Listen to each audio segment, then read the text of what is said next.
When it comes to AI and what the marketing, ad tech industry, what they might be missing, I don't know about missing anything necessarily, but I think the one thing that is paramount that I think people talk about more is just the data in general.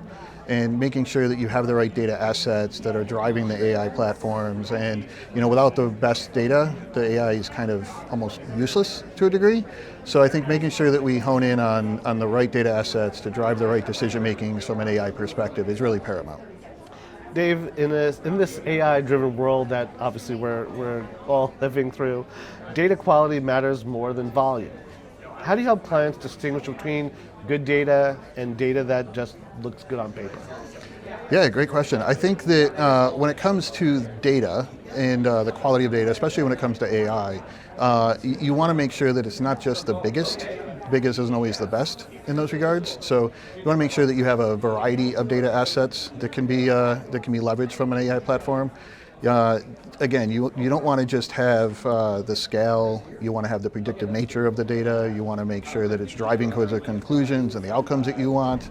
And there's a variety of different data assets that can do that. It doesn't just have to be the biggest out there. So again, making sure that you fine-tune the approach between big and also the accuracy and driving towards the combination of those two sets is really paramount. Dave, I'd like to think of Alliant emphasizing the blend of probabilistic, predictive, and contextual approaches. Which use cases benefit most from that combination? And where can one approach actually work alone? Yeah, great. I think that when it comes to custom audiences in general, I think those are where the blend and the combination of many different data assets coming together is really what's going to be powerful and really what you're going to resonate in the market. So, having the predictive nature, having the probabilistic, having the contextual, they all do different things, and making sure that you leverage them for the proper needs of what your ultimate goal is from a campaign perspective. If you're looking for, hey, what is going to happen?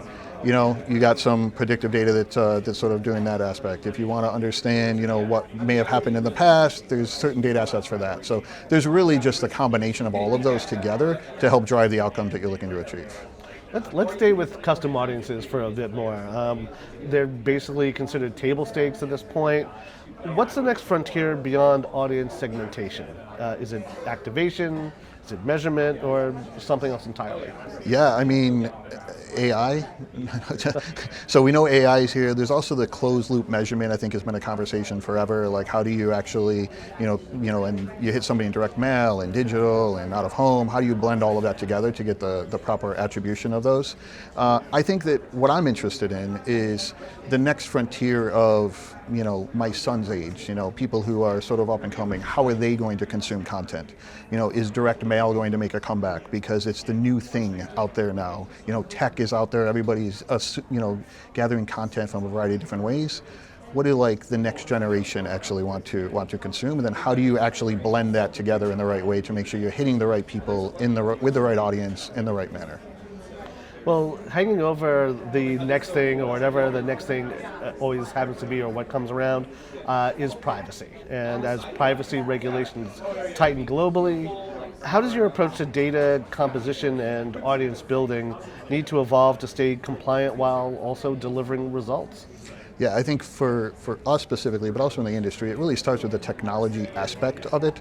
So you want to make sure that you don't just do the privacy at the end. You want to make sure that you have the privacy controls all through the process. So can you ingest the right consumers? You have the right permissions. You have the right systems in place to be able to make sure that you can actually follow that and put the right governance around that. So again, for me, it's not just the outcomes of it.